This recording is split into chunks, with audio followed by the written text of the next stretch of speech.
인도에서 인도의 영혼들을 위해 애쓰고 계시는 이경숙 선교사님, 이 예배를 위해서 기도해 주심으로 10월 15일 KWMI 새벽 기도회를 시작하겠습니다.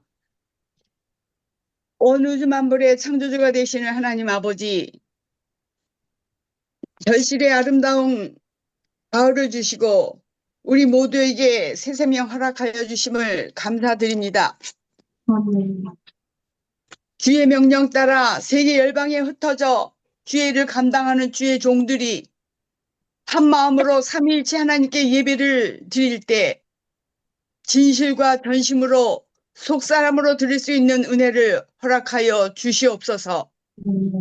오늘 전도서 1장 1절에 11절 말씀으로 사람의 수고가 무슨 유익이 있는가라는 제목으로 말씀을 전하시는 박명구 사무총장님께 성령의 기름을 충만하게 부어주셔서 전하는 자와 듣는 자들이 주 안에서 하나가 되어 레마로 들려지는 성령 충만의 역사가 있게 하여 주실 줄 믿습니다.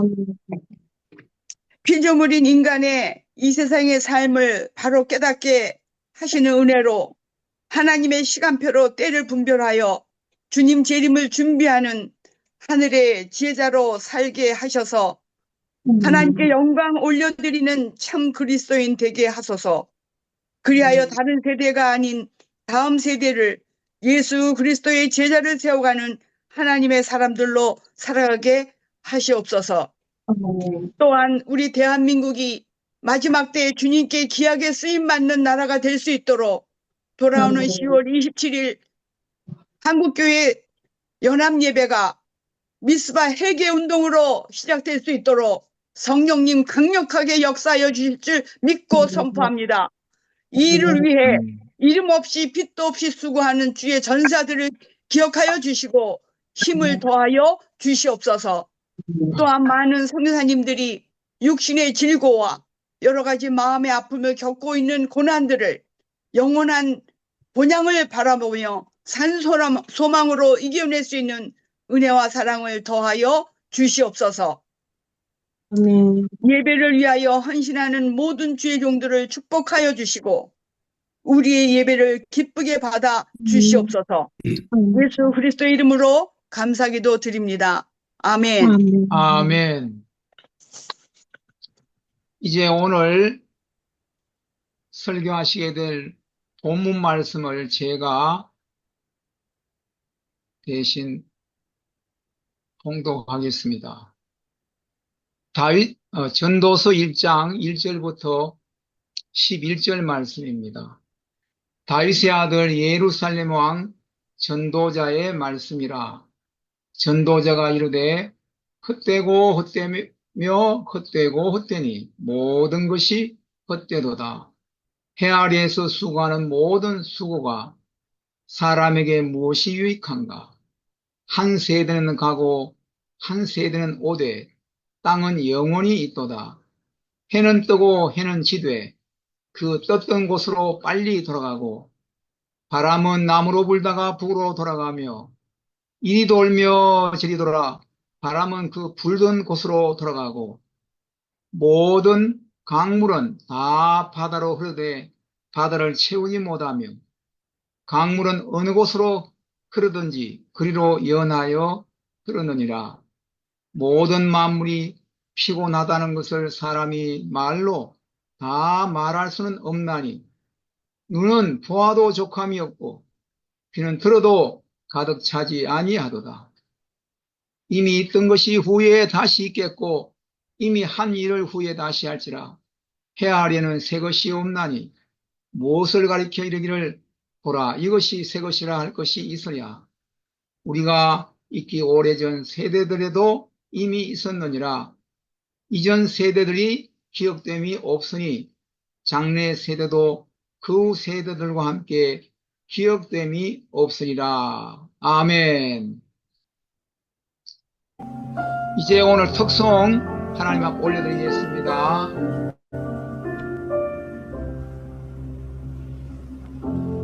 나의 눈가에 주름이 지고 눈물이 많아졌습니다.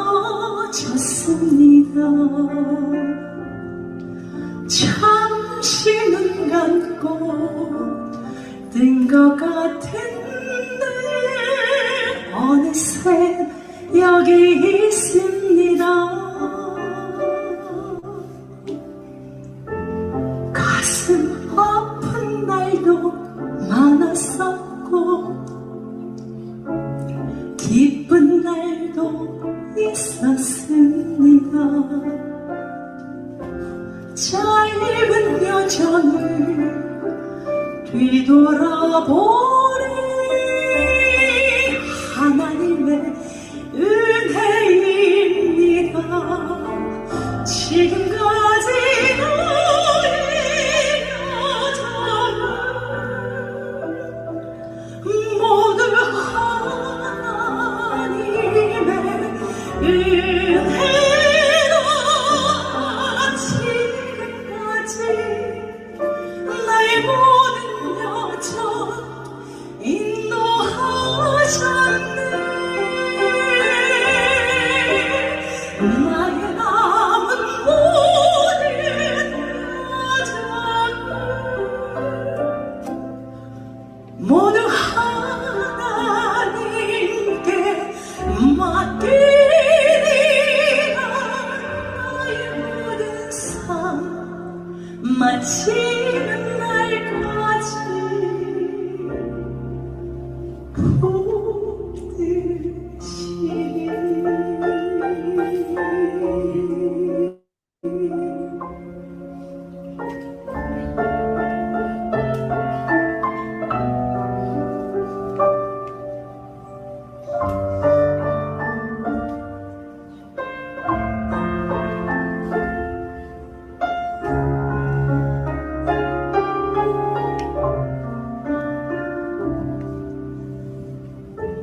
가슴 아픈 날도 많았었고 기쁜 날도 있었습니다. 짧은 여정을 뒤돌아보니 하나님의 은혜입니다. 지금까지 나의 여정을 모두 하나님의 은혜로 지금까지 나의 모든 여정 인도하셨네. For my remaining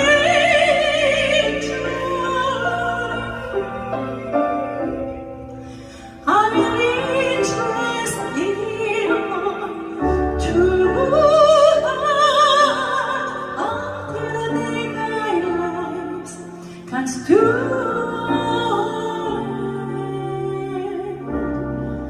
He will hold me.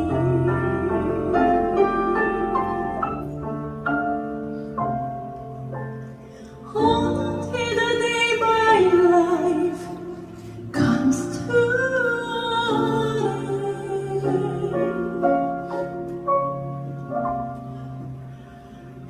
He will hold me.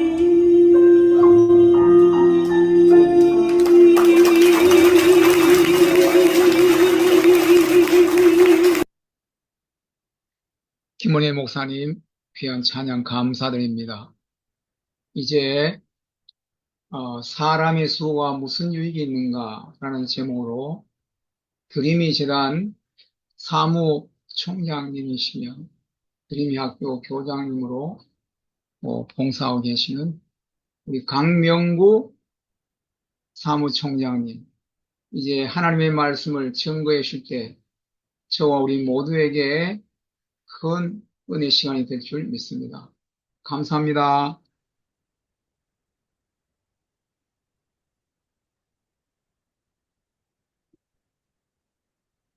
안녕하세요. 반갑습니다.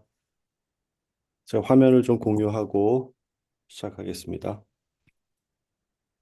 네, 뭐, 제 프로필을 보셔서 아시겠지만 저는 94년부터 중국에 선교사로 나가서 횟수로 꼭 30년이 이제 지났습니다.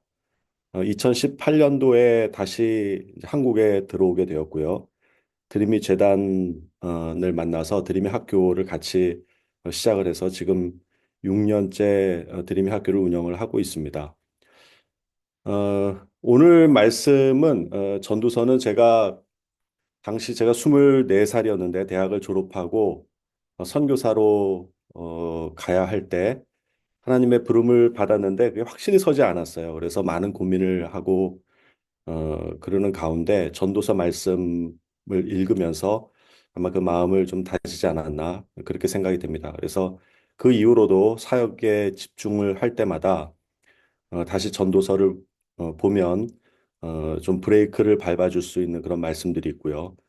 또 힘들어서 좀 어, 뭔가 슬럼프 가운데 있을 때도 또 힘이 되어주는 그런 말씀이었던 것 같습니다.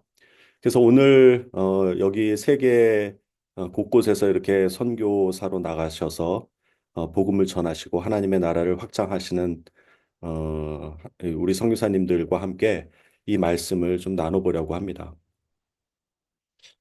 제가 이건 사진입니다.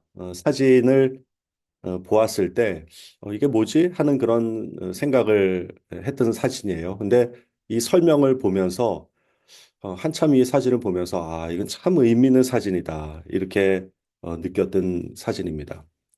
이것은 온에어 프로젝트라고 해서 기마타 작가님이 이게 뉴욕입니다. 뉴욕 시내에다가 아침 9시부터 저녁 5시까지 카메라를 세워두고 8시간 동안 노출을 한 거예요. 그러니까 아주 어둡게 해서 8시간 동안 카메라 셔터를 열어 놓아서 만들어진 사진 작품입니다. 지금 보면 이제 건물들은 잘 보이고 그 도로에 보면은 안개꽃처럼 피어 있고 뭔가 이렇게 반딧불처럼 날아다니는 것이 차량이 지나다니면서 이렇게 전조등이 비쳤던 것의 어떤 흔적입니다.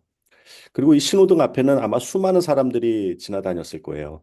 그 뉴욕의 번화한 곳에서 수많은 사람들이 지나다녔지만 8시간 동안 노출을 하고 나서 얻은 사진에는 사람은 보이지 않고 자동차 일부 그리고 건물들만 이렇게 보이게 되죠. 이런 작품들을 여러 개를 만들었습니다. 이거는 이제 뉴욕의 다른 곳에서 노출을 한 곳이죠. 여기도 역시 보면은 움직이지 않는 것, 건물과 동상들은 이렇게 있지만 움직이는 것들, 즉 자동차는 이제 흔적만 보이고요. 사람은 흔적조차 보이지 않는 것을 볼 수가 있습니다. 여러분 이 사진을 보면서 무엇을 느끼셨나요? 이건 이제 다른 곳에서 또 찍은 사진입니다. 역시 불빛만 보이고 건물들만 보이죠. 여기가 제가 지금 근무하고 있는 드림이 학교입니다. 2019년도에 만들어져서 지금 6년째 하고 있는데 어느 날 손님이 한 분이 찾아오셨어요. 여기가 원래 이제 아우네 중학교라고 해서 병천의 사립학교였는데 그 학교가 폐교가 된 다음에 어떤 한 공장에서 인수를 해서 쓰다가 저희가 다시 이것을 경매 받아가지고 학교로 다시 이렇게 리모델링한 학교입니다. 근데 그 당시에 처음에 학교를 설립하셨던 분이 찾아오셔가지고 너무 감사해 하는 거예요. 이 학교가 없어지는 줄 알았는데 이렇게 다시 되어서 너무 감사하다. 그래서 이제 이 왼쪽에 계신 분이 초대 교장이면서 설립자이십니다. 굉장히 지금 정정하시고 90이 넘으셨는데도 정정하시더라고요. 그러면서 이제 집에 가셔서 그 다음날 그 당시에 있었던 학교 자료들을 다 가지고 와서 이 학교가 옛날에 아우네 중학교의 그 명백을 좀 이어갔으면 좋겠다 하시면서 옛날 자료를 다 갖다 주셨어요. 이제 본인은 곧 돌아가실 수 있으니까 이것을 잘 전시해 달라. 그 중에 하나가 이제 앨범입니다. 이 앨범을 보니까 1969년도에 이제 첫 졸업을 했으니까 아마 66년도에 개교를 했겠죠. 50여 년 정도가 지난 그 학교입니다. 그 당시에 이렇게 교복을 입고 하는 모습, 또 수학, 영어 수업 시간, 그리고 소풍을 갔던 내용들, 조리했던 내용들, 이 사진이 이렇게 정겹더라고요. 그리고 맨 뒤에는 졸업생들의 주소록과 직원 주소록이 있었습니다. 왜 제가 이 사진을 보여드리냐면, 여러분 이게 저와 같이 같은 공간에 50년 전에 이 공간을 공유했던 그 사람들입니다. 근데 지금 돌이켜 보면은 저는 이 사람들을 아무도 알지도 못하고요. 관심도 없어요. 혹시 여러분도 이거를 한번 생각을 해보시기 바랍니다. 여러분이 사역하는 그 곳에 50년 전에 그 공간을 함께 공유했던 사람들에 대해서 여러분들은 관심이 있으신가요?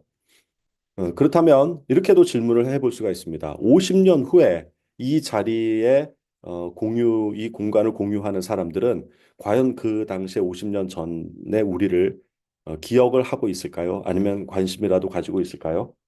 여러분, 이 질문도 역시 동일하게 아마 그 사람들은 50년 후의 사람들은 우리한테 별로 관심은 없을 겁니다. 물론 어떤 역사가 기록이 되어서 누군가가 있었다라고 하는 것은 기록되어 있을지 몰라도 그 사람들은 우리에게 큰 관심이 없을 것이라고 생각을 합니다.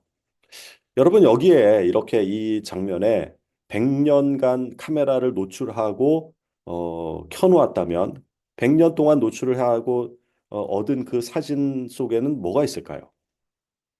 저는 여기서 아마 수년간 동안 뭔가 왔다 갔다 하면서 일을 했을 것이고 수많은 학생들과 선생님들이 여기서 왔다 갔다 했겠지만 100년 동안 노출을 한다면 아까 8시간 노출을 했던 그 사진처럼 아마 움직이는 것들은 거의 흔적이 없을 거예요. 그냥 여기에 있던 건물들, 꽃 이런 부분들은 좀 남아 있겠죠. 여러분 이것이 우리는 지금 이 현 시대를 굉장히 분주하게 살아가지만 100년이라는 그런 어떤 스케일의 시간으로만 확장을 해도 우리의 삶은 전혀 보이지 않는 그런 삶이 된다는 것입니다. 여러분 오늘 읽은 말씀은 마치 이 사진을 설명하는 것 같아요.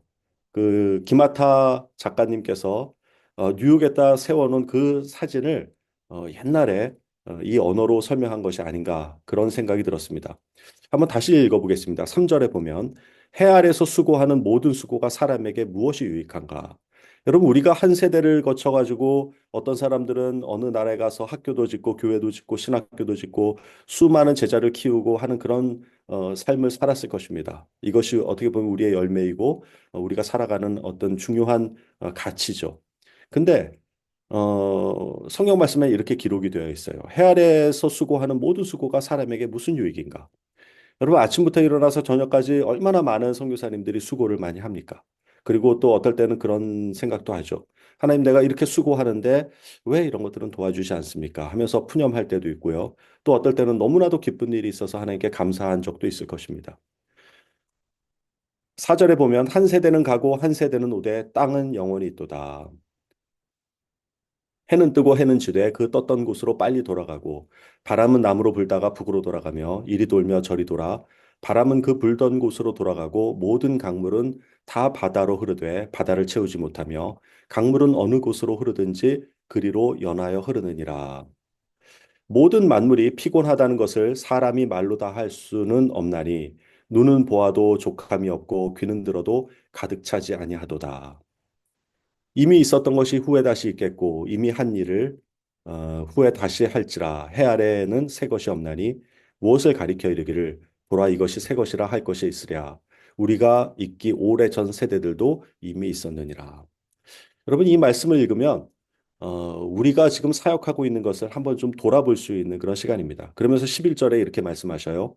이전 세대들이 기억됨이 없으니 장래 세대도 그 후 세대들과 함께 기억됨이 없으리라. 이게 아까 그 사진을 전도서의 저자가 이렇게 설명하는 거 아닌가 하는 생각이 들었습니다.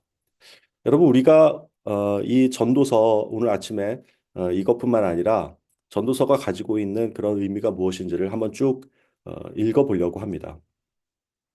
솔로몬이 기록된 세 권의 책이 있죠. 이제 아가서 어떤는 이제 청년의 때 기록된 것 같습니다. 술람미 여인을 사랑하는 그 사랑의 표현이 아주 잘 기록이 되어 있고요. 그리고 이제 잠언서죠. 잠언서는 아마 나라를 경영을 하면서 작년쯤 한 40대, 50대 이때쯤 쓰여진 책이 아닌가 그렇게 생각이 됩니다. 그리고 또 하나가 전도서입니다. 전도서는 뭐 이렇게 읽어보시면 허무주의처럼 느껴지기도 하고 여러 가지가 많이 복합되어 있는 것입니다. 아마 노년 때 모든 것을 정리하는 그런 입장에서 또 죽음을 앞두고 이 솔로몬이 기록된 책이 아닌가 그렇게 생각을 합니다. 이 전도서를 읽을 때 우리가 좀 그 표현을 하나 다시 정립하고 가야 될 것이 그 헛되다라고 하는 의미입니다. 그 2절에 보면 헛되고 헛되며 헛되고 헛되니 모든 것이 헛되도다. 이렇게 이제 표현이 되어 있는데요. 이것은 허무하다라고 하는 의미라기보다는 허상이라는 뜻입니다. 뭐 바람과 연기 같이 뭔가 실체가 있는 것 같아서 거기 가보니까 순식간에 사라져 버리는 그런 어떤 허상 이것을 말하는 것이라고 생각합니다. 마치 우리의 인생이 이 허상 바람과 연기가 같다라는 거죠. 100년 뭐 70년이요 강건하며 80이라고 하는 우리의 삶이 오늘 하루하루 살아가는 것이 늘 버겁고 힘들지만 실체가 있는 것 같지만 죽음을 앞둔 시점에서 보면은 그 돌이켜 본 모든 인생이 마치 허상과 같다. 이런 의미가 아닌가 생각이 됩니다. 전도서에는 이렇게 인간이 추구하는 세 가지의 산봉우리에 대해서 이야기를 합니다. 지성, 쾌락, 물질. 지성이라고 하는 것은 뭔가 이렇게 배우는 거죠. 뭔가 공부하는 것이고, 쾌락이라고 하는 것은 인간의 욕구를 말하는 것이고요. 그다음에 물질이라고 하는 것은 인간의 소유욕입니다. 전도서의 저자는 이 세 가지의 그 산봉우리, 그 끊임없이 인간이 추구해서 올라가고자 하는 이 세 가지의 산봉우리에 대해서 이야기를 합니다. 근데 지성이라고 하는 것에 대해서 나오는데요. 여기 17절에 보면은 내가 다시 지혜를 알고자 하며 미친 것들과 미련한 것들을 알고자 하여 마음을 썼나니 이것도 바람을 잡으려는 것인 줄 깨달았도다. 지혜가 많으면 번뇌도 많으니 지식을 더하는 자는 근심을 더하느니라. 이런 표현이 있습니다. 어, 여러분 그 솔로몬 왕은 지혜의 왕이라고 하잖아요. 그 지혜뿐만 아니고 그 당시에 어떤 과학적인 학문이라든가 여러 가지 인간의 심리 그리고 사회적인 것들도 나라를 통치하면서 필요한 모든 경영적인 것들을 아주 능수능란하게 알았던 분이라고 생각을 합니다. 근데 이런 질문을 할 수가 있습니다. 지성을 추구하는 것이 무엇이 문제일까요? 여러분 우리는 늘 자녀들에게 그런 얘기를 하죠. 공부 좀 해라, 공부해라. 우리가 자녀들에게 이야기하는 이 공부라고 하는 것이 어찌 보면 지성을 추구하는 그 하나의 방법일 텐데, 이미 전도서가 헛되다고 한 것을 우리와 우리 자녀들에게 그럼 요구하는 것인가? 이런 생각이 들 것입니다. 여러분, 지성 자체가 나쁜 것은 아니에요. 어, 그 지성이 어디에서 출발을 했는가? 이것이 좀 우리가 고려를 해봐야 할 사항인데, 저희가 학교를 설립하기 전에 이 교육 철학을 세우기 위해서 파커 팔머의 가르침과 배움의 영성이라고 하는 이 책을 굉장히 많이 읽고 토론을 했었습니다. 이것은 학교를 운영하는 분뿐만 아니라 목회를 하시거나 또 선교를 하시는 분도 꼭 한번 읽어보셨으면 하는 그런 책입니다. 아마 저는 성경 다음으로 많이 읽은 책이 아닌가 그렇게 생각이 듭니다. 이 책에 보면은 지식의 기원, 지식이 어디에서 발원하는가라는 이 질문을 하고 지식은 두 가지 서로 다른 곳에서 발원한다고 이야기를 해요. 첫 번째 하나는 호기심과 지배욕에서 발원한 지식이 있다. 호기심이라고 하는 것은 어떻게 보면 나의 지적 호기심이죠. 아, 저게 왜 그럴까? 이런 어떤 호기심이죠. 그리고 지배욕. 지배욕이라고 하는 것은 우리 인간 내면에 있는 내가 이것을 지식을 습득하고 공부를 해서 남들보다 보다 높은 지위를 얻고 그리고 다른 사람을 그를 통해서 조작하고 움직일 수 있는 그런 지배욕이 있다는 것이에요. 그래서 이 호기심과 지배욕에서 발원한 지식이 있고요. 한편으로는 사랑에서 발원한 지식이 있다라고 이야기를 합니다. 사실 저는 이 책을 읽기 전에 지식이라고 하는 것은 마치 칼과 같이 중립적이라고 생각을 했어요. 그래서 요리사가 칼을 쓰면은 아름다운 도구가 되지만 그러나 강도에게 들려진 칼은 끔찍한 죄를 범하는 그런 도구가 되죠. 이와 같이 지식이라고 하는 것도 어떤 사람이 그 지식을 가지고 있느냐에 따라서 쓰임새가 달라지는 그런 가치 중립적인 것이라고 생각을 했는데 이 책에서는 발언 자체가 다르다고 생각합니다. 그러니까 두 가지의 다른 종류의 지식이 있다라고 하는 거죠. 먼저 호기심과 지배욕에서 발언한 지식은 우리가 거의 대부분의 공립학교에서 배우는 그런 이론들입니다. 뭐 순수 이론, 지식 그 자체가 목적인 것도 있고요. 또 응용 지식이 있죠. 그 실용적 목적을 위한 수단이 되는 그런 응용 지식이 있죠. 근데 이런 호기심과 지배욕에서 발현한 지식은 뭔가를 분리하고요, 정복을 하고 조작을 하는 그런 어떤 대상으로 이 사물을 바라보게 합니다. 그래서 이 지식을 공부하는 사람은 평가자가 되게 하고요. 그다음에 관람자가 되고 그것을 마치 그 문제 밖에서 뭔가를 오퍼레이팅하는 그런 사람이 되게끔 하는 그런 우려가 있습니다. 반면 사랑에서 발원한 지식에서 이 사랑은 예수 그리스도를 의미합니다. 그래서 이 사랑에서 발원한 지식은 깨어진 자아 그리고 깨어진 나죠. 그 죄로 인해서 무너진 자아와 이 세계를 다시 연합을 하고 다시 구축을 하는 그런 시각으로 삶을 바라보게 합니다. 그래서 이 사랑에서 발원한 지식은 내가 속해 있는 곳에 사람들과 상호 관계를 맺게 하고요. 그리고 그 안에 책임감을 부여를 하고, 그리고 그 안에 들어가서 밖에서 조작을 하는 것이 아니라 그 안에 들어가서 공동체로서 섬기는 그런 역할을 하게 합니다. 그리고 조작하는 사람이 아니라 참여자로서 남게 하죠. 그래서 이 두 개의 발언한 지식에서 봤을 때 사실은 뭐 어떤 것이 좋다 나쁘다 이런 개념이 아니라 이 두 가지 발언한 지식을 우리가 잘 알고 우리가 호기심과 지배욕에서 발언한 지식이 아닌 사랑에서 발언한 지식으로서의 학생들을 가르쳐야 된다. 이런 내용으로 쓰여지고 있습니다. 그래서 아마 오늘 전도서에 있는 이 하나의 산봉우리인 지성으로의 어떤 산봉우리는 호기심과 지배욕에서 발현한 지식에 대한 어떤 패단을 이야기한 것이 아닌가 그렇게 생각을 합니다. 어,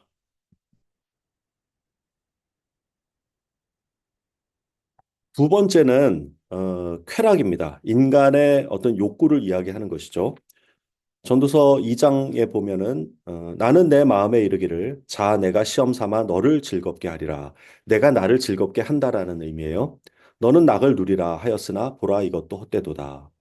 여러분 이 즐거움을 쫓아가는 것도 헛되다라는 거예요. 그래서 내가 웃음에 관하여 말하여 이르기를 그것은 미친 것이라 하였고 희락에 대하여 이르기를 이것이 무슨 소용이 있는가 하였도다. 이게 이제 전도서 2장에 있는 말씀입니다. 이것을 3절부터는 세 번역으로 한번 바꿔봤는데요. 그래서 나는 많이 생각한 끝에 계속 지혜로운 길을 추구하면서 술로 내 인생을 즐기려고 하였다. 여러분, 여기서 표현하는 것은 술을 먹으면서 허랑방탕한 삶을 살았다라고 하는 의미가 아니고, 계속 지혜의 길을 추구하면서, 그러니까 솔로몬은 왕으로서, 리더로서 굉장히 지혜로운 길을 추구하면서 나라를 잘 경영을 했죠. 그러면서 술로 내 인생을 즐겼다라고 하는 것은 뭔가 이렇게 낭만적인 삶, 그리고 여유 있는 삶, 뭔가 이렇게 인생을 즐길 줄 아는 요즘 말로 표현하면 워라벨이라고 할까요? 그런 삶을 살았다라고 하는 것입니다. 어, 그것이 이 세상을 살아가는 이 짧은 인생을 살아가는 최선의 방법이라고 생각을 했다라는 거죠. 근데 그것도 헛되다라고 하는 것입니다. 여기서 말하는 이 쾌락을 조금 더 우리 현대의 언어로 표현을 하면 이렇게 몇 가지의 쾌락으로 나눌 수가 있을 것 같습니다. 먼저 육체의 쾌락이죠.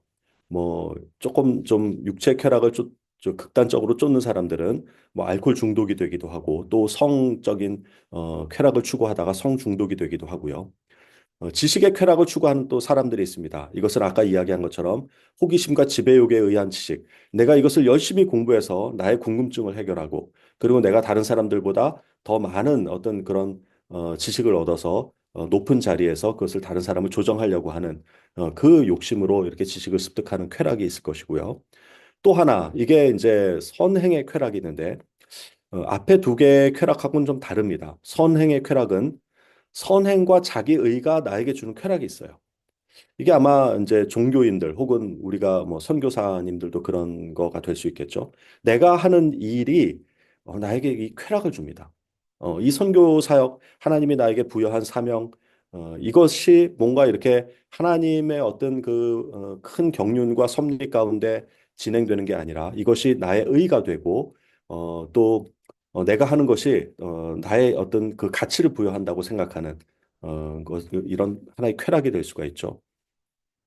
또 하나는 노동의 쾌락입니다. 일 중독이죠. 사실 일이 재밌습니다. 일을 해가지고 어떤 것을 성취해 나갔을 때 그것이 주는 쾌락이 있습니다. 아마 한국 사람들이나 대부분의 선교사님들은 이런 어떤 일 중독적인 그런 상황까지 있는 것이 아닌가 이런 생각합니다. 이것은 저에게 해당하는 말이기 때문에 그렇게 말씀드리는 것입니다. 또 하나는 이제 세 번째 인간이 추구하는 산봉우리는 물질이에요. 인간의 소유를 말하는 거죠. 이 소유에 대해서는 아마 솔로몬 왕만큼 그 수많은 것들을 소유한 사람이 아마 역대도 전대도 아마 없을 것입니다. 그것을 전도서에는 이렇게 잘 표현을 해놨습니다. 나는 여러 가지로 큰 사업을 성취하였다. 궁전도 지어보고 여러 곳에 포도원도 만들어 보았다. 나는 정원과 과수원을 만들고 거기에 온갖 과일 나무도 심어 보았다. 나는 지금까지 예루살렘에 살던 어느 누구도 일찍이 그렇게 가져본 적이 없을 만큼 많은 소와 양 같은 가축대를 가져보았다.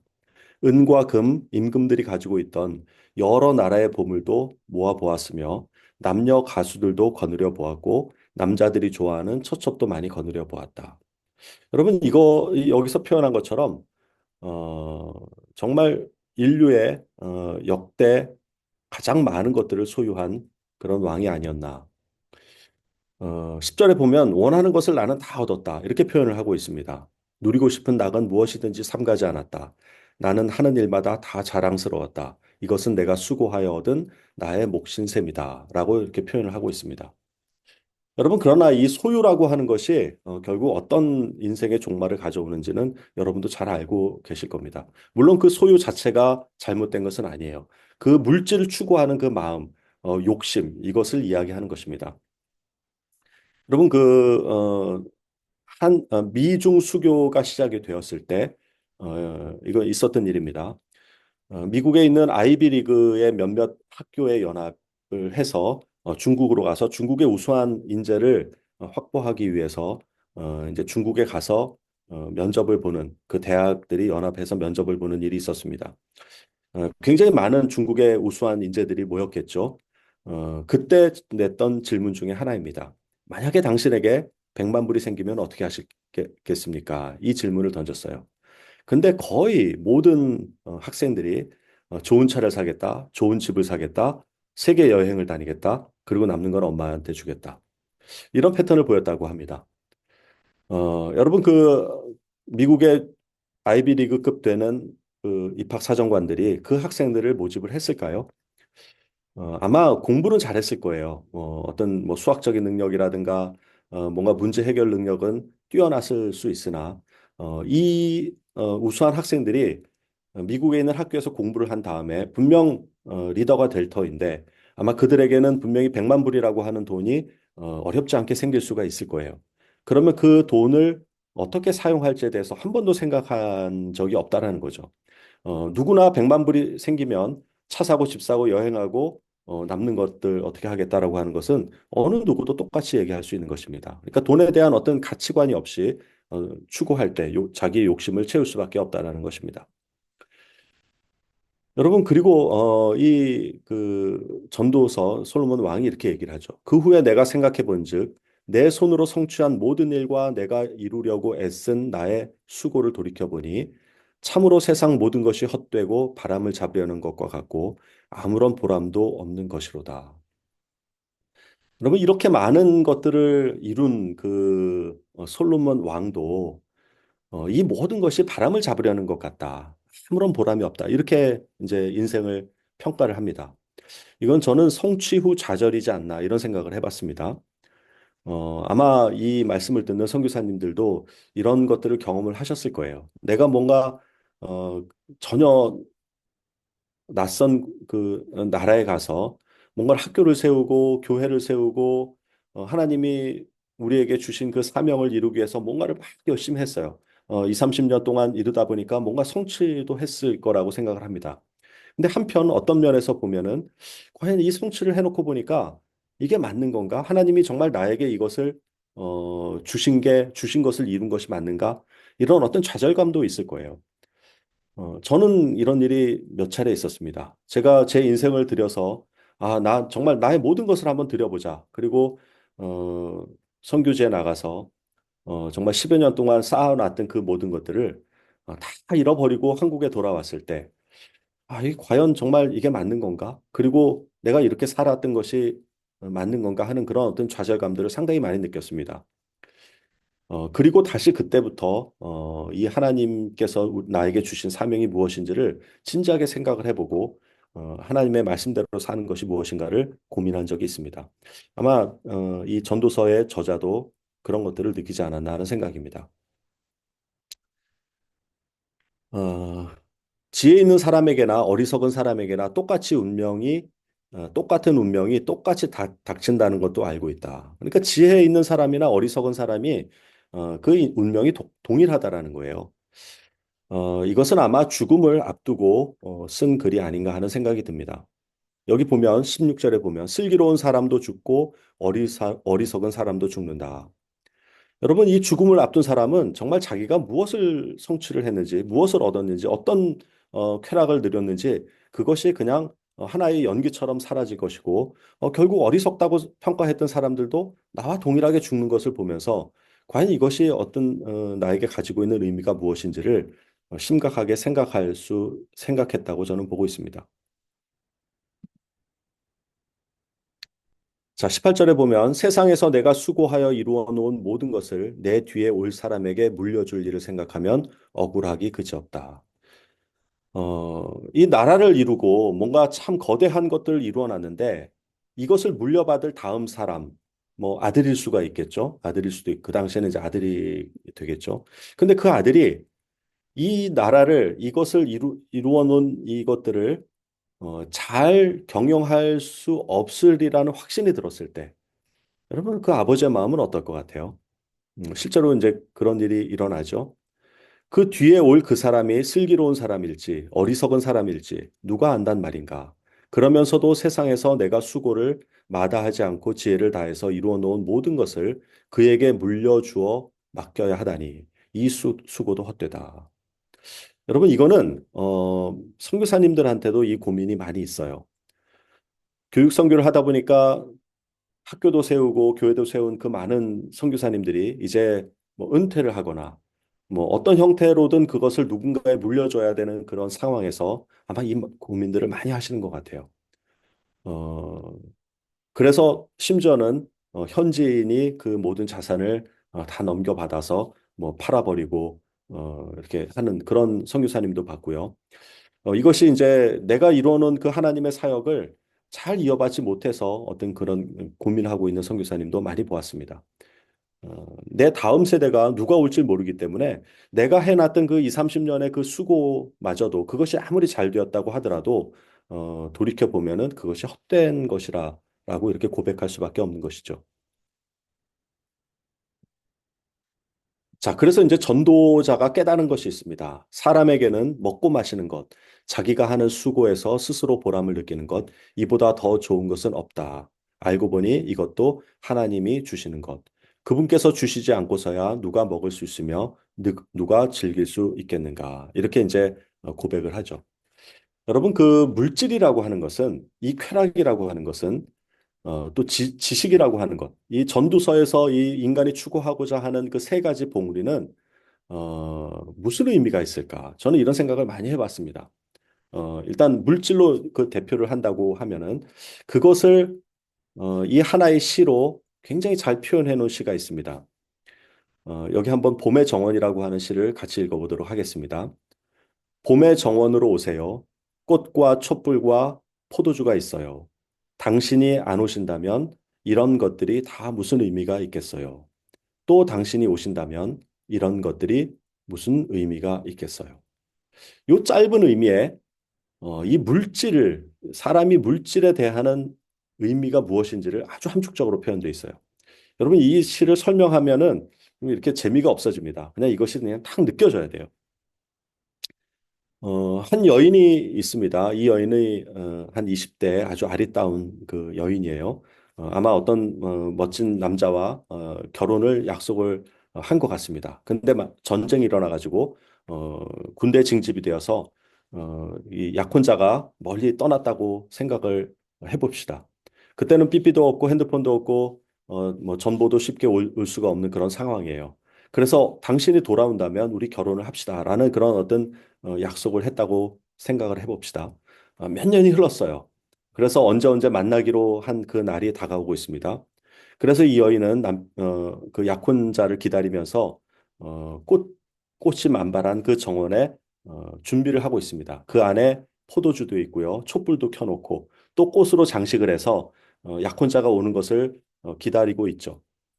이 장면을 상상을 할 때, 이렇게 아름다운 자연에서 약혼자를 기다리면서 이것들을 만들어 놨는데, 만약에 이날 그 약혼자가 오지 않는다고 생각을 해봐요. 그럼 내가 준비한 포도주와 꽃과 촛불이 무슨 의미가 있겠습니까? 참으로 허무하죠. 근데 또, 저기 멀리서 약혼자가 막 말을 타고 오는 것 같아요. 그리고 진짜 실제로 왔습니다. 만약에 그랬다면, 정말 그 사랑하는 사람이 여기에 왔다면, 내가 준비한 꽃과 과일과 이 촛불과 포도주가 진짜 무슨 의미가 있겠습니까? 여러분, 그것을 이 짧은 시 한 편으로 압축해서 해놓은 것 같아요. 우리에게 물질이라고 하는 것은 바로 이와 같은 거 아닌가. 여러분, 하나님 없는 물질은요, 아무 의미가 없고요. 또 우리가 하나님을 믿는 우리로서의 물질도 아무런 의미가 없는 거예요. 여러분, 이와 같이 물질은 어떤 가치가 없는 것이죠. 그런데 그것을 우리 인간들은 하나라도 더 가지려고 이렇게 남들을 경쟁에서 이기고 그것을 쟁취하려고 하는 것을 풍자한 시라고 생각이 됩니다. 자, 시간이 없어서 이제 결론으로 넘어가도록 하겠습니다. 이 전도서를 바라보는 관점이 있습니다. 이걸 어디에서 봐야 될까? 사실 전도서를 잘못 읽으면은요, 허무주의로 갈 수가 있어요. 우리는 현재를 살아가는 사람들이고요. 과거에서부터 미래로 진행을 하고 있습니다. 근데 이 전도서를 읽다 보면은 이제 이런 의미들이 내포되어 있어요. 많은 사람들 중에는 과거를 생각하는, 과거에 뭐 이렇게 맺혀 있는 사람들이 있어요. 이런 사람들은 늘 후회를 합니다. 과거의 실패에 사로잡혀 있어요. 피해 의식이 있고요. 다른 사람의 이목을 늘 신경 씁니다. 그때 그 여자를 만났을 걸. 그때 그 남자랑 결혼해야 되는데 하는 그런 어떤 과거의 트라우마를 극복하지 못하고 늘 과거에 얽매여 있는 사람이 있죠. 한편 현재에 집착하는 사람들이 있습니다. 내가 오늘 살아가는 거, 왜 이렇게 오늘 뭐 일찍 일어나게 해서 하는 거야? 왜 오늘 또 이렇게 비가 오고 추워? 이 현재에 살다 보면 많은 고충들이 있는데 그것을 늘 불평하는 사람들이 있죠. 현재 불편과 고난과 고통에 얽매여 있는 사람들입니다. 이런 사람들은 미래를 설계하지 못해요. 그리고 자기가 누리는 현실을 어떤 사람들은 자랑하기만 합니다. 나 오늘 무슨 차 샀어? 나 오늘 주식을 얼마 샀는데 얼마나 벌었어? 이런 이야기로 가득 찬 사람들이죠. 근데 미래를 생각하는 사람이 있습니다. 이런 사람들은 현명한 사람들이죠. 그래서 미래를 위해서 현재를 인내하는 사람들입니다. 그리고 현재 고난을 이겨낼 줄 아는 사람들이에요. 자기 관리가 뛰어나고요. 또 미래를 위해서 투자하는 삶을 살기도 하죠. 자, 근데 이게 여기까지만 있는 것이 아니고, 이 죽음이라고 하는 것이 우리의 삶을 기다리고 있어요. 그래서 이 죽음을 생각하는 사람들이 있습니다. 여러분, 모든 철학은 이 죽음을 생각하면서 나온 거예요. 이런 사람들은 지혜로운 사람이죠. 메멘토 모리라고 하는 의미가 있습니다. 그것은 너는 반드시 죽는다라는 것을 기억하라. 이런 의미죠. 그렇기 때문에 내가 이 삶을 살아가면서 죽음이라고 하는 것을 통해 가지고 이 현재의 삶에 가치를 부여할 줄 아는 사람이에요. 그러나 한편 이 너무 죽음을 생각하다 보면 허무주의로 빠져요.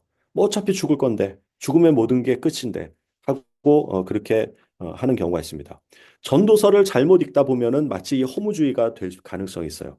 야, 이거 뭐 솔로몬이 다 해봤단다. 다 이것저것 해봤는데 다 허무하다고 해. 그럼 우리가 할 필요가 있겠어? 이렇게 가서는 안 된다는 거죠. 그 이유는 바로 이 죽음 이후에 내세가 있기 때문에 그래요. 그래서 죽음까지만 바라보면은 허무할 수가 있어요. 그래서 많은 철학자들이 이 죽음에 대해서 생각하다가 자살을 하는 사람들이 많이 있습니다. 자, 그런데 이 내세를 생각하는 사람은 믿음의 사람이에요. 내세가 있는지 없는지 사실 우리는 몰라요. 그걸 볼 수도 없습니다. 그러나 성경에는 그것이 기록되어 있죠. 그렇기 때문에 그 말씀에 의지해서 우리가 내세를 바라볼 줄 아는 그런 눈을 가지게 되는 것입니다. 이 내세를 보아야만 죽음을 이해할 수가 있고요. 그 죽음을 이해해야만 현재의 나의 삶에 대한 가치를 부여할 수가 있어요. 그래서 이것이 믿음의 사람인 것입니다. 전도서를 읽는 관점은 반드시 이 내세를 생각하는 관점에서 전도서를 읽어야 돼요. 그래야만 마치 이 사진과 같이 영혼의 관점에서 현재를 바라보게 되는 것입니다. 단 8시간의 관점에서 봤을 때도 뉴욕에 있는 수많은 사람들은 존재 자체가 없어져 버려요. 그렇다면 영혼의 관점에서 보았다면 이 현재에 살아가는 이 100년의 짧은 나의 삶은 정말 찰나인 것입니다. 그렇기 때문에 영원을 생각하지 않고 지금 이 시간, 이 세대를 살고 이 인생을 산다라고 하는 것은 정말 가치 없이 정말 허무한 헛된 것이 될 것입니다. 여러분, 그래서 이 전도서의 결론은 뭐냐면 지혜에 대해서 이야기를 해요. 지혜. 나는 지혜를 모아 이 모든 것을 알아보려 했다. 정말 이 모순된 삶, 내세를 바라볼 수 없고 우리가 볼 수 없는 그 내세를 생각하면서 현재를 살아가야 되는데 바로 그것이 지혜라고 하는 것이죠. 그래서 29절에 보면 결국 내가 깨달은 것은 이것이다. 하나님은 사람을 단순하게 만드셨는데 사람들은 공연히 문제를 복잡하게 만든다. 여러분, 우리는 인간은요, 사실 수많은 일을 하는 것처럼 내가 열심히 살지만 거의 대부분의 것이 문제를 만드는 일이에요. 자, 그래서 이제 결론이 나오죠. 8장 1절에 보면, 그러면 어떤 사람이 지혜 있는 사람인가 하고 어떤 사람이 지혜 있는 사람이다 라고 이야기를 합니다. 이것이 전도서의 저자가 그 앞에서 이야기했던 모든 것들을 유추해서 만들어낸 어찌 보면은 결론이에요. 이 네모칸에 있는 것이 무엇인지 아십니까? 바로 찡그린 얼굴을 펴고 웃음을 짓는 사람이 지혜로운 사람이다. 제가 이제 공동 번역에 있는 것을 가져왔는데 이 공동 번역의 표현이 너무 좁고 편하고 우리의 말로 쓰여져 있기 때문에 제 마음에 확 와닿았어요. 새 번역에 보면은 어떤 사람이 지혜 있는 사람인가, 사물의 이치를 아는 사람이 누구인가, 지혜는 사람의 얼굴을 밝게 하고 굳은 표정을 바꿔준다. 이렇게 표현하고 있습니다. 여러분, 우리가 살면서 나도 모르게 얼굴이 찡그려져요. 아, 차 좀 막히면 얼굴이 찡그려지고요. 내 마음대로 뭐가 안 되면 찡그려지죠. 그 찡그린 얼굴을 펴고 늘 웃음을 지을 수 있는 그 마음이 바로 지혜라고 하는 것입니다. 여러분도 인정을 하십니까? 제가 학교 다니면서 학생들에게 좀 호랑이 선생님이었었어요. 지금은 물론 아닙니다. 예전에 이제 고등학교 학생들에게 뭔가 자기를 극복할 수 있고 인내를 키워주기 위해서 굉장히 달리기를 많이 했어요. 지구력을 키워주기 위해. 근데 이 세멘트 지역을 이렇게 세멘트 영역이 있는데 여기를 지나갈 때 제가 일부러 굵은 모래를 갖다 뿌려요. 그럼 맨발로 이것을 뛸 때 여기를 지나가면은요 발이 굉장히 아파요. 그러니까 아이들이 막 이제 입이 삐쭉삐쭉 나오고 왜 선생님 모래를 뿌리세요 하고 막 이제 그런 아이들도 있죠. 여러분 그 진주 아시죠? 유일하게 생명체가 만드는 보석이 진주예요. 다른 금이나 다이아몬드나 이런 것들은요, 다 광물이 높은 온도와 높은 압력에 의해서 만들어진 거예요. 근데 진주는 조개가 만듭니다. 여러분 어떻게 조개가 진주를 만드는지 아세요? 이 조개는 움직이는 발이 없잖아요. 그래서 물을 확 머금었다가 확 뿜으면 그런 추진력으로 이렇게 이제 움직이고요. 또 먹을 것을 그렇게 확보하기 위해서 물을 뿜고 이렇게 버리는 그런 입수관과 배수관으로 되어 있습니다. 근데 물을 확 빨아들일 때 거기에 이제 이물질도 같이 들어오게 되겠죠. 그 모래가 마치 이렇게 살 사이에 이렇게 끼어버려요. 그러면 여기 진주층이라고 하는 그 표면, 이렇게 반짝반짝한 나전칠개라고 그러죠. 그 층과 살 사이에 모래가 들어오면 아프겠죠. 그러면 이제 이 조개가 그 모래를 이렇게 쌉니다. 진주층이 나와가지고 그 모래를 싸버려요. 그리고 이제 맨 오른쪽 것처럼 동그랗게 감싸고 나면 이제 더 이상 아프지 않게 됩니다. 여러분, 이렇게 해서 만들어진 것이 진주예요. 그래서 이 진주는 생명체가 만든 가장 아름다운 보석인 것입니다. 잠언에는 이런 말씀이 있어요. 지혜는 진주보다 귀하니 너의 사모하는 모든 것으로도 이에 비교할 수 없도다. 여러분 이거를 이제 학생들에게 알려주죠. 모래를 두려워하지 말아라. 모래가 아프지만 이 모래가 결국 너를 지혜롭게 할 것이다. 이제 이런 얘기를 해주면 입이 삐쭉 나왔던 아이들이 아유 선생님 죄송합니다. 이제 그러고 이제 가기도 해요. 이제 그 얘기를 해줬더니 어떤 친구가 이런 만화를 하나 그려왔어요. 그래서 이걸 여러분에게 소개를 하려고 합니다. 고물을 얻으려면 여기저기 칼집을 내야 합니다. 날카로운 칼을 얻으려면 쇠막대를 잡고 사정없이 두들기고 달궈야 합니다. 새가 날 수 있게 되기 위해서는 수없이 아래로 곤두박질 쳐봐야 하고 값진 보석을 얻으려면 높은 열과 압력을 오랫동안 가해야 합니다. 하지만 사람이 지혜를 얻는 방식은 조금 다릅니다. 사람이 지혜를 얻으려면 서러워 봐야 합니다. 고등학생이 뭐가 그렇게 서러웠는지 깨져 봐야 하고 억울해 봐야 하고 외롭고 힘들어 봐야 합니다. 그렇게 되면 그 외로움과 고통을 사귀고 삭혀가는 과정 속에서 지혜라는 진주를 얻게 됩니다. 이렇게 한 학생이 만화로 이렇게 그려왔어요. 참 귀하죠? 여러분, 그래서 제가 지금은 드림이 학교에서 뭐 그렇게 호랑이 선생님은 아니죠. 교장이다 보니까 이제 학생들을 직접 지도를 하지는 않는데, 그래도 이렇게 달리기를 시킵니다. 그러면 햄버거 쌀로 아주 뽀송뽀송했던 얼굴들이 한 3개월만 하면 아주 얼굴에서 빛이 나기 시작합니다. 여러분, 우리 학교에 오고 여러분도 이렇게 좀 훈련된 학교에 가보면 아이들 얼굴에서 빛이 난다 그래요. 여러분, 그 빛은요, 절대로 햄버거로 되는 게 아니에요. 뭔가 고난 가운데, 역경 가운데, 뭔가 훈련 가운데 그 얼굴이 나오고요. 이 안에서 뭔가 하려고 하는 의지가 생기고요. 그리고 수많은 그 내 인생의 고통이 들어왔을 때 그것을 극복하려고 하는 그 마음이 생기는 것입니다. 여러분, 그래서 제가 이거는 성경에 있는 말씀이 아니고 제가 이걸 통해 가지고 하나의 말을 만들었어요. 조개가 모래를 머금으면 진주가 되고 사람이 고난을 머금으면 지혜가 된다. 여러분, 그래서 이것을 아마 이 전도서의 저자가 잘 알고 있었다고 생각을 합니다. 그래서 이제 결론을 이야기하는 거예요. 지금까지는 이 수많은 것들이 다 허상이라는 이야기를 해요. 수많은 것들을 내가 다 누려보고 다 해봤는데 그거 다 허상이다. 그럼 결론은 뭐냐? 그러니까 그렇게 허상을 잡고 할 바에는 죽어버리자라는 의미가 아니라 그래서 청년에게 귀한 이 말씀이 나오는 것입니다. 청년이여, 내 어린 때를 즐거워하며 내 청년의 날들을 마음에 기뻐하며 마음에 원하는 길들과 내 눈에 보이는 대로 행하라. 이건 뭐냐면 네 원하는 걸 다 하라는 거예요. 그러나 하나님이 이 모든 일로 말미암아 너를 심판하실 줄 알라. 너 할 수 있는 거 다 하고 싶은 거 다 해도 되는데 하나님이 결국은 심판한다는 것을 기억하라. 이 말씀이에요. 여러분, 이거 얼마나 두려운 말씀인가요? 그리고 12장 1절에서 이 말씀을 하십니다. 너는 청년의 때에 너의 창조주를 기억하라. 곧 곤고한 날이 이르기 전에 나는 아무 낙이 없다고 할 해들이 가깝기 전에 해와 빛과 달과 별들이 어둡기 전에 비 뒤에 구름이 다시 일어나기 전에 그리하라. 한마디만 더 하마 조심하여라. 책은 아무리 읽어도 끝이 없고 공부만 하는 것은 몸을 피곤하게 한다. 할 말 다 하였다. 결론은 이것이다. 하나님을 두려워하여라. 그분이 주신 계명을 지켜라. 이것이 바로 사람이 해야 할 의무이다. 하나님은 모든 행위를 심판하신다. 선한 것이든 악한 것이든 모든 은밀한 일을 다 심판하신다. 여러분, 이것이 내세 관점, 영원의 관점에서 우리의 인생을 보고 그리고 경험하고 얻은 지혜라고 생각을 합니다. 뭐 여기에 청년이라고 하는 표현으로 되어 있지만 우리에게도 해당하는 말씀이라고 저는 생각을 합니다. 말씀을 마치려고 합니다. 다시 한번 이 사진을 보시기 바랍니다.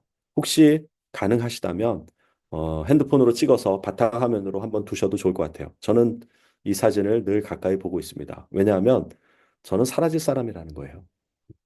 내가 이 학교를 위해서 무슨 헌신을 하고 뭘 어떻게 바쁘게 오늘 돌아다니고 수없이 많은 일을 하면서 피곤한 삶을 살지만 결국 저는요, 여기에 나타나지 않을 거라는 거죠. 여러분, 이것을 아는 것이 지혜예요. 내가 여기에 서서 굳건히 서가지고 사진에 나오려고 한다라는 것은 미련한 생각인 것입니다. 여러분, 선교 활동을 평생을 들여서 선교사로서 헌신하고 계신 거에 대해서 너무나도 존경하고 감사의 마음을 표현합니다. 저도 역시 저의 많은 인생을 선교사로서 살았지만 우리가 정말 중요하게 생각해야 될 것은 바로 이 사진 속에 있는 것 아닌가 하는 생각입니다. 제가 어떤 나라에서 기껏해야 30년, 길어야 50년의 삶을 삽니다. 그 50년이라고 하는 것은요, 그 나라의 역사에 비하면 아무것도 아니에요. 나는 거기에 어떤 자취도 남길 수가 없습니다. 그렇기 때문에 오늘 이 말씀을 통해서 하나님께서 나에게 주신 사명을 어떤 관점에서 살아야 하는지를 다시 한번 돌이켜보는 그런 시간이 되시기를 간절히 기도합니다. 기도하겠습니다. 하나님, 감사합니다. 3000년 전에 귀한 솔로몬 왕을 통하여서 우리의 인생을 꿰뚫어보는 이 통찰력과 지혜를 남겨주셔서 감사합니다. 우리가 이 인생을 살지만, 그러나 너무나도 이 짧은 인생이어서 흔적을 남길 수가 없으며, 우리가 죽음을 생각하면 정말 어떤 것도 허상임을 알 수가 있습니다. 우리의 삶을 살 때 영혼의 관점에서, 하나님의 관점에서, 그리고 죽음 이후에 우리가 살아가야 할 영원한 삶의 관점에서 오늘을 바라보게 하시고, 내가 오늘을 살아가는 이 하루가 정말 그 안에서 값진 하루가 되게 도와주시옵소서. 그리고 우리의 이 선교 사역이, 우리 인생이 하나님 안에서, 영혼 안에서 값진 그런 가치가 되게 주님 도와주시옵소서. 예수님 이름으로 기도했습니다. 아멘. 아멘. 귀한 말씀 감사드립니다. 이제 호주의 유승도 선교사님께서 합심 기도를 인도해 주시겠습니다. 네, 감사합니다. 오늘 우리에게 주신 말씀을 가지고 함께 기도하면서 주님 앞에 나가겠습니다. 같이 주님 외치면서 같이 기도하겠습니다. 주여! 주여! 아버지 주여, 주여 아버지 우리의 마음 주님 감사합니다. 통하여 하나님 마음 왕농부 아버지 하나님 사무총장 통일사 헤아려 하나님 이 세상을 기도하며 살았습니다.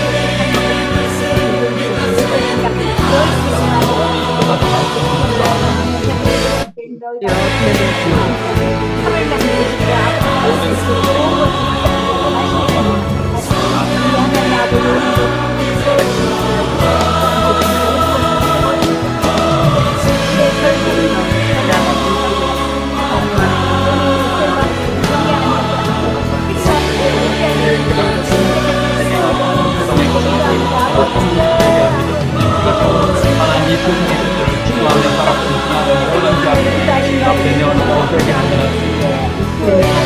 인도하여 주시옵소서. 아버지 하나님 함께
저의 모든 보다 예리하며 내 역사를 시간을 충만하게 정말 충만하게 나의 장래의 나라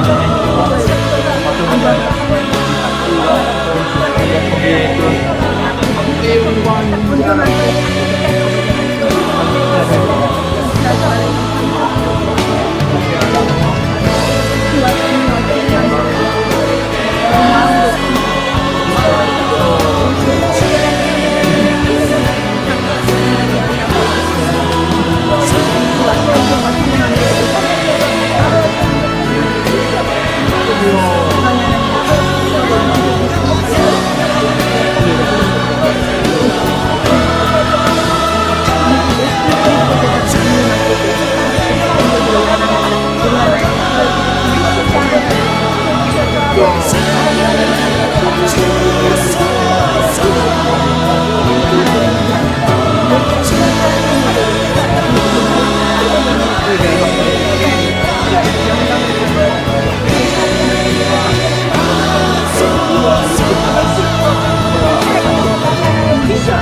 영원히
감사 아버지, 아버지, 아버지, 감당이 없도록 인도하여 주시옵소서. 다 되어가요.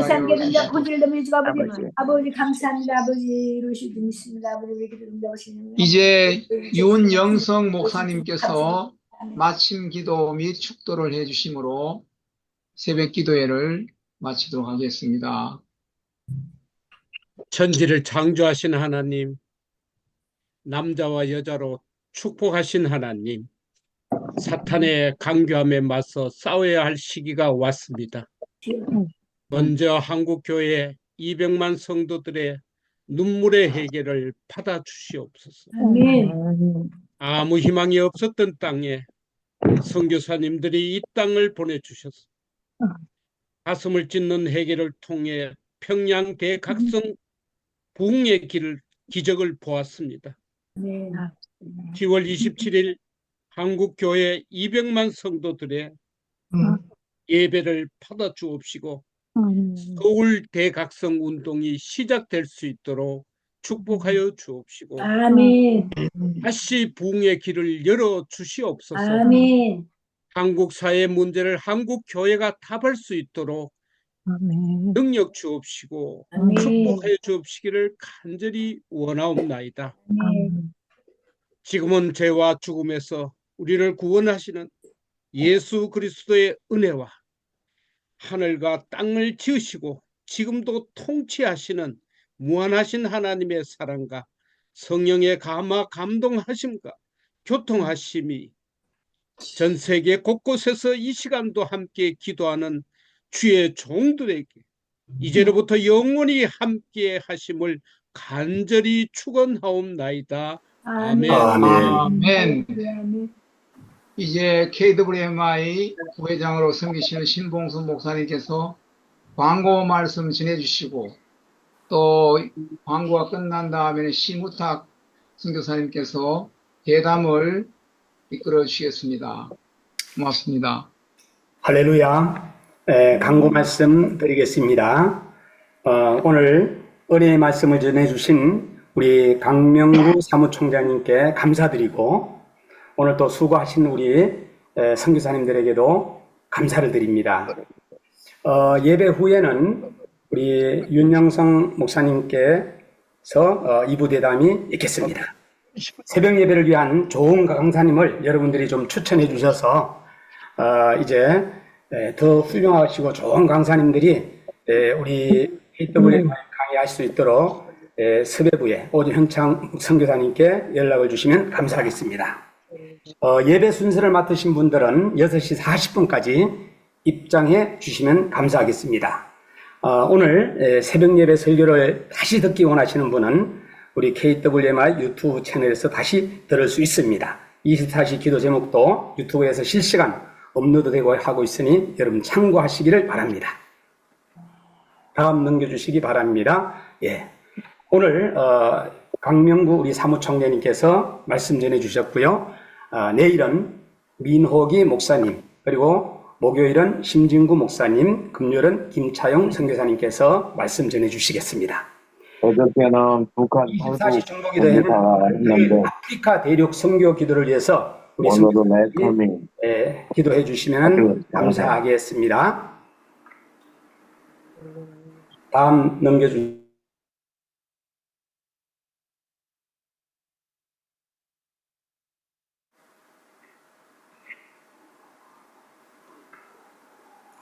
광고가 네네. 부산외국어대학교 한국어학당 한국어 교육 프로그램의 지원 수요 조사를 하고 있습니다. 여러분들이 잘 보시고 참여해 주시면 감사하겠습니다. 네. 한국교회 연합예배에 10월 27일 날 우리가 지난 토요일 날 극동방송의 KWMI와 함께 12개 나라가 참여해서 한 23명이 참여해서 갔는데 그 당일에 11시 예배에 참여하는 성도들이 한 5,000명 가까이 될 것 같아요. 그래서 여러분들이 좀 일찍 참여하실 분들은 참여해 주시고 우리 또 세계 선교사님들은 기도해 주시면 감사를 드리겠습니다. 네. 감사합니다. 네, 할렐루야. 네, 2부 대담을 맡은 열방 기도의 집 심호탁 형제입니다. 오늘은 우리 강명구 부장 선생님이 아니라 우리 드림이 학교재단